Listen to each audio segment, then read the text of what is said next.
गठबंधन हो रहा है लेकिन जनता इनको नकार चुकी है। जनता मोदी जी के साथ खड़ी है। बनारस में एक दिन में तीन बम ब्लास्ट हुए, एक दिन में सीरियल बम ब्लास्ट। किसकी सरकार थी उस समय? गठबंधन हो गयो रे, दिल्ली के बीच बाजार में गठबंधन हो गयो रे। केजरीवाल कांग्रेस की गोदी में, कांग्रेस केजरीवाल की गोदी में गठबंधन हो गयो रे। बेवकूफ बनाते हो दिल्ली की जनता को।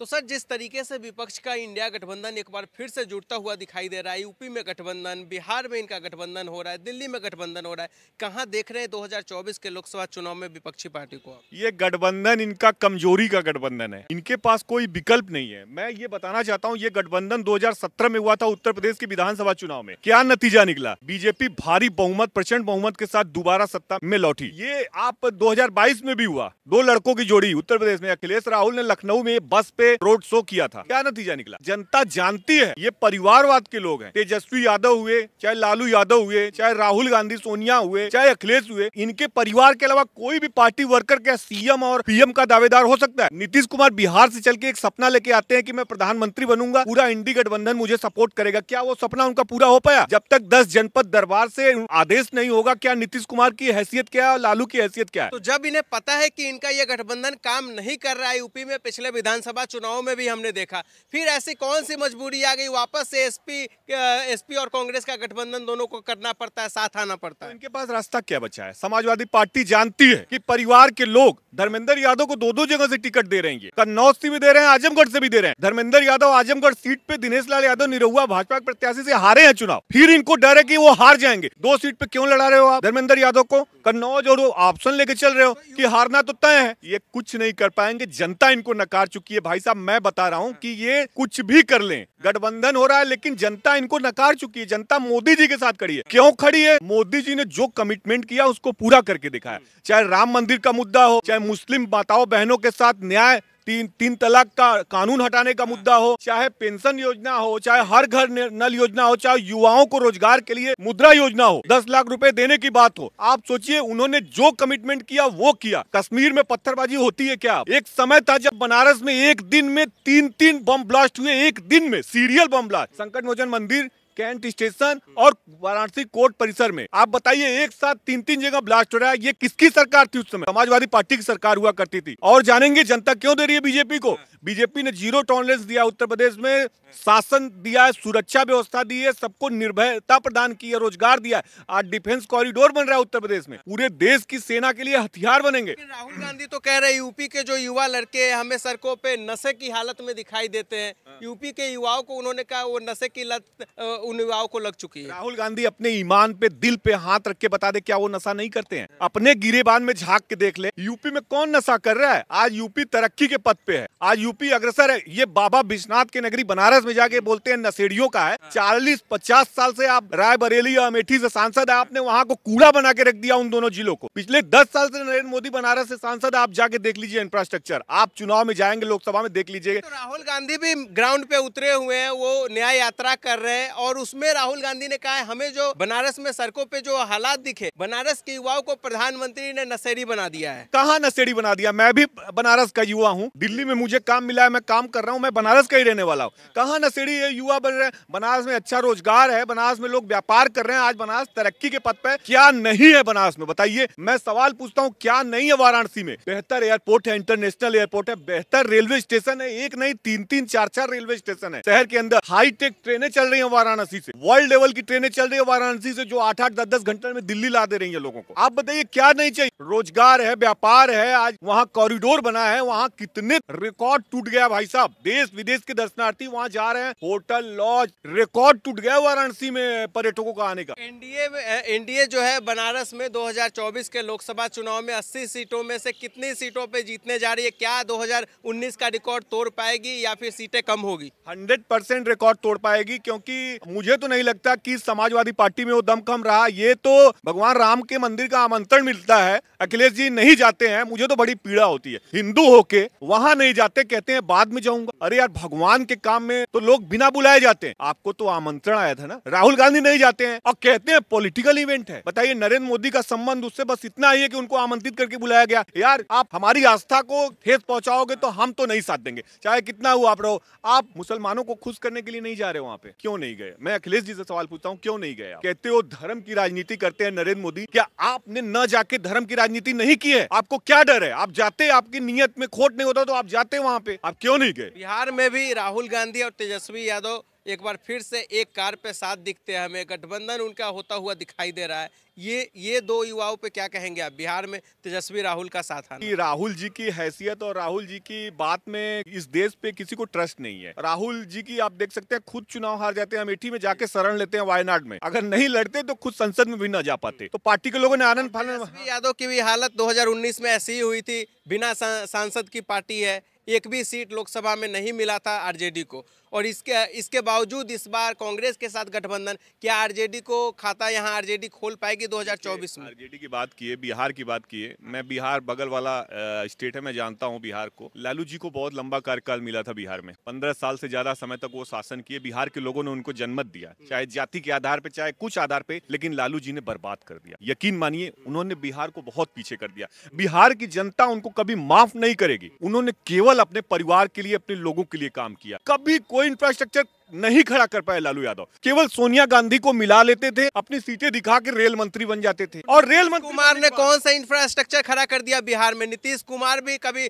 आरजेडी के साथ तो कभी भाजपा के साथ शासन में तो रहे ना, लेकिन क्या कर दिया? आप सही कह रहे हैं। नीतीश कुमार जब भाजपा के साथ शुरू में आए थे शासन में, तो याद कीजिए, उनका लॉ एंड ऑर्डर बहुत अच्छा हुआ था। उन्होंने पुलिसिंग व्यवस्था बहुत अच्छी दी थी। सुशासन बाबू उनका नाम भी पड़ गया था, वो काम शुरू कर रहे थे। तब तक लालू जी के झांसे में वो आ गए। लालू जी के झांसे में जो जाता है वो बर्बाद होगा ही, क्योंकि जैसी गेहूं के घुन भी पिसता है, तो उनकी संगति गलत हो गई, उनकी बुद्धि गलत हो गई। वो लगे फिर आनंद मोहन सिंह को छोड़ने, ये सब करने, अंड वंड काम। बताइए, आज बिहार फिर गर्त में चला गया। अब उम्मीद जगी, अब नीतीश जी को उम्मीद जगी है, क्योंकि वो फाइनली धोखा खा गए लालू से। क्योंकि लालू किसी के हो ही नहीं सकते अपने बेटे के अलावा, उनके अंदर वो धृतराष्ट्र हैं। लालू किसी के हो नहीं सकते, लेकिन नीतीश सबके हैं। नीतीश सबके हैं, भाजपा जुड़े हैं, तो आप भाजपा के साथ मिलकर बिहार में काम तो करेंगे ना कम से कम। नीतीश में एक अच्छाई है कि वो परिवारवाद नहीं है, वो उनका कोई बेटा नहीं आया राजनीति में जो अपने बेटे के लिए। लेकिन लालू जी तो खुले तौर पे, आप बताइए, 15 साल तक शासन किया इन्होंने, रेल मंत्री बने, सोनिया गांधी को मिला लिया, बिहार को कुछ नहीं दिया, अपने बेटे को लिए। यहाँ तक कि इतना स्तर गिरा दिया लालू ने कि जमीन के बदले नौकरी बांटने लगे। ये लालू पे जांच है, उस घोटाले में फंसे हैं। बिहार की जनता इनको माफ करेगी? 40 में 39 सीटें एनडीए जीतती है 2019 के लोकसभा चुनाव में। तो सर, इस बार जो है 2024 में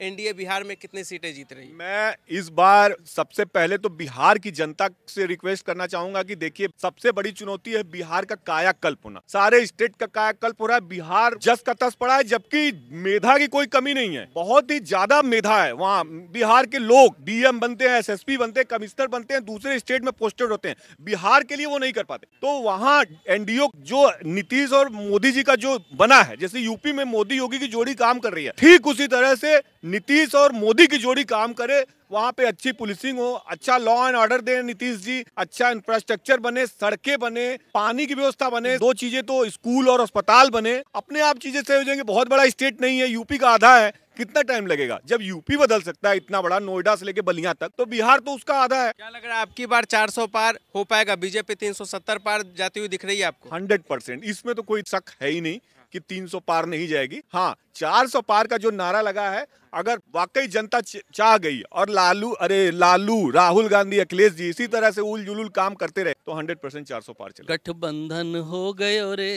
दिल्ली के बीच बाजार में गठबंधन हो गयो रे। बच्चों की कसम भी खाए, ये वही केजरीवाल हैं। समझौता नहीं करूंगा कांग्रेस से, ये वही केजरीवाल हैं। केजरीवाल कांग्रेस की गोदी में, कांग्रेस केजरीवाल की गोदी में, गठबंधन हो गयो रे। भैया तालियां बनती हैं केजरीवाल जी की ईमानदार कट्टर राजनीति पे।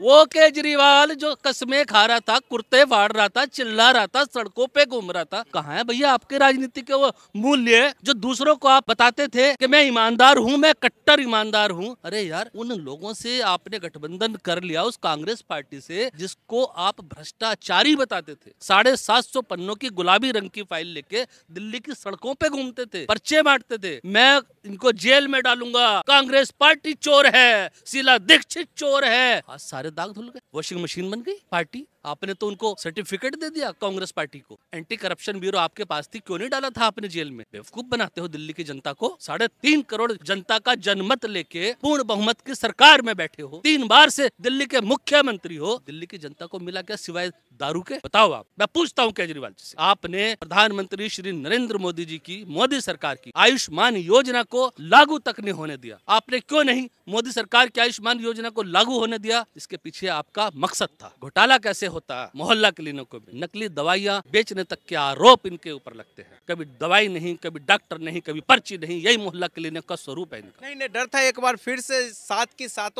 लोकसभा सीट पे बीजेपी ना कब्जा कर ले, इस वजह से ये गठबंधन करते हुए दिखाई दे रहे हैं। और कितनी सीटें अब दिख रहा है कि इनको मिल भी पाएगी, आप और कांग्रेस का खाता खुलेगा? मैं तो कहता हूँ केजरीवाल जी ने अभी तो कांग्रेस से गठबंधन किया है, दिल्ली में ओवैसी से भी कर लें, तीनों लोग मिलकर लड़ लें, तब भी मोदी जी को 7 सीटों को नहीं हरा सकते। ये वादा है। विकास की गारंटी है नरेंद्र मोदी, विकसित भारत की गारंटी है नरेंद्र मोदी, युवाओं के सपनों को साकार करने की गारंटी है नरेंद्र मोदी, महिलाओं को उत्थान करने की गारंटी है नरेंद्र मोदी। कहां कहां आप रोकेंगे नरेंद्र मोदी जी को? बताइए। उनके साथ देश की 140 करोड़ जनता खड़ी है, पूर्ण बहुमत के साथ खड़ी है, जन विश्वास के साथ खड़ी है कि मोदी को हम नहीं कहीं जाने देंगे। मोदी ही वो व्यक्ति है कि आज स्वतंत्र रूप से हमारे युवा रोजगार पा रहे हैं, बिना भेदभाव के रोजगार पा रहे हैं। पहले क्या होता था? ले आओ भैया 10 लाख ले आओ, ले आओ भैया 50 लाख ले आओ, आपको सरकारी नौकरी दे देंगे, आपको नौकरी दे देंगे। ये कांग्रेस पार्टी का शासनकाल की बात बता रहा हूं मैं। किस किस तरह से ठेके प्रथा चलती थी वहां पे,